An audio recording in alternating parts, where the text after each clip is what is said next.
Hello folks, how you been? Y'all like my hat? Sorry, I haven't done a video in a minute. Well, you know what? We're gonna leave it on because I actually don't care. This sun is brutal out here. I haven't done a video in a while, so I figure I'd do kind of an update. I really haven't been able to build much off-grid, mainly because there's a side of off-grid that a lot of us don't talk about, and that's just the support systems, the things that you have to do to be able to build off-grid. And so I've been doing a lot of mechanic work and repair to the truck. I got to get her inspected, so a bunch of stuff I got to do. And while I'm talking to you, I'm actually waiting for the water to transfer. Trailer back there busted. Can you see it? There you go. She blew a tire last night coming in, so I'm transferring the water from there to here. I'm doing a siphon. I didn't feel like dragging the generator out and running a pump, so I'm just doing a siphon, but it'll be done here in like another 20 minutes and I can move on. And while that's happening, I'm working on other support systems. A guy slammed my truck door and he broke the lock. So I've been able to open it for like 3 months now. So I was able to pop it open finally and figure out the locking mechanism and what's not working. So I'm doing that while that's happening. I got to change the light because we got good old inspection we got to get through, which I believe is just the bulb or it's a wiring thing.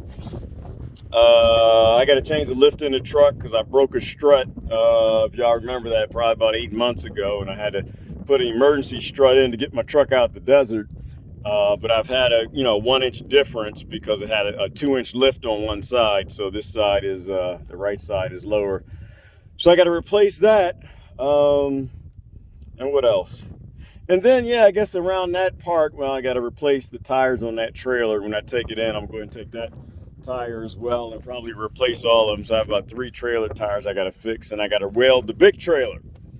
And then we can get back to building, which is the fun part. But, it's a beautiful thing. The rains have started again. It rained last night, the night before. You can see the storm clouds coming in. It's going to rain again, perhaps sometime today.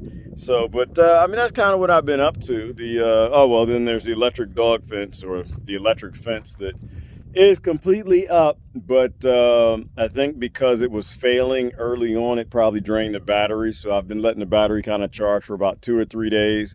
Unfortunately, I've had to have the dogs on wires.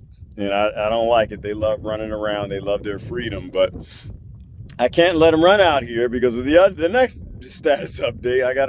I either have a small mountain lion or a big bobcat out here. I don't know if I mentioned it, I think a while ago in a video, that on the totes on the top of the trailer over there, see way in the distance, that's where my water pressure comes from. When I go up there and it rains, I can smell ammonia. So somebody's been up there spraying. About 4 or 5 days ago, I went up there and there was some scat that's bigger than the biggest dog, and the biggest dog right now is probably about 100 pounds. So whatever dropped it is probably roughly in that area. So that's what I'm thinking. It's probably a big bobcat or a small mountain lion. So I get to get up at night, 3 a.m. and go out and try to identify what it is.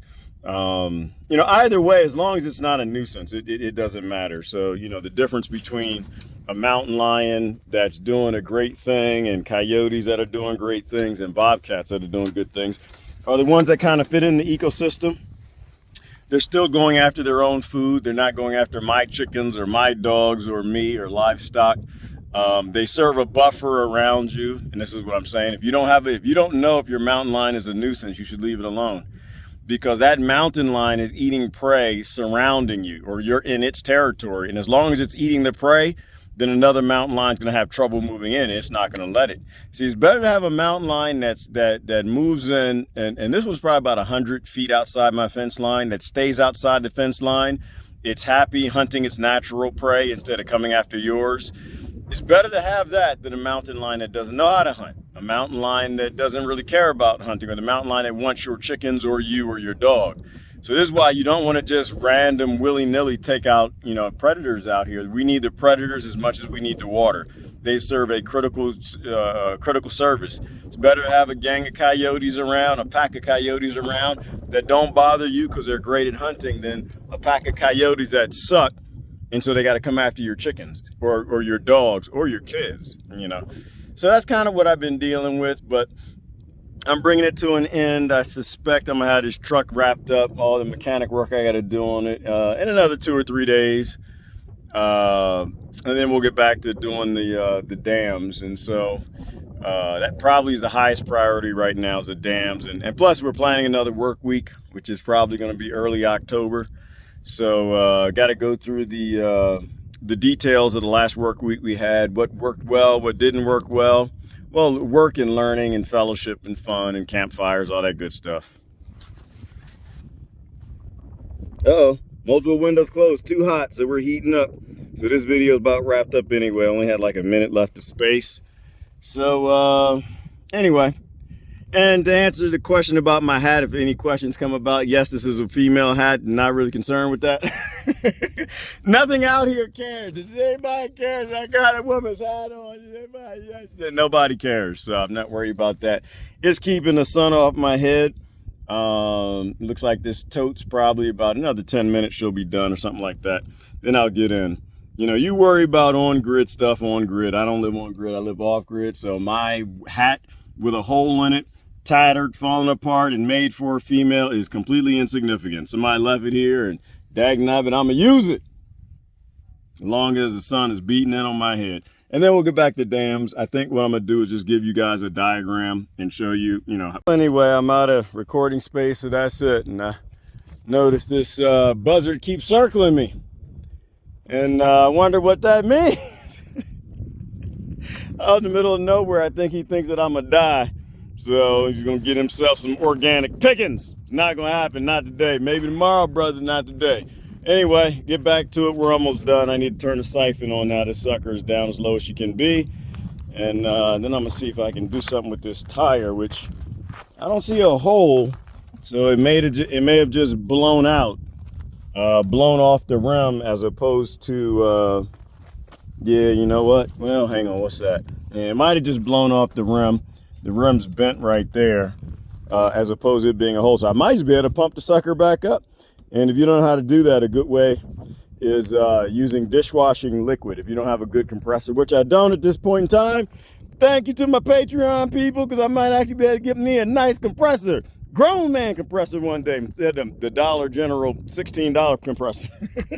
I've burned up like 80 of them. Anyway, so yeah, it looks like I might just be able to pump this sucker back up and get back to hauling water, and we'll see what happens. But I need to cut the siphon off. If you guys know what a siphon is, so I'm just kind of draining it out right here. But as soon as the water level goes beneath this and air gets in here, then I can't do a siphon. So when that happens, I'm just going to clinch off, both of these hoses, take them up, stick them in the top tank, and the vacuum pressure, as long as there's no air in, will take it down and fill up the truck. Anyway, that's it. Now I got to figure out what the rest of today I'm going to do. If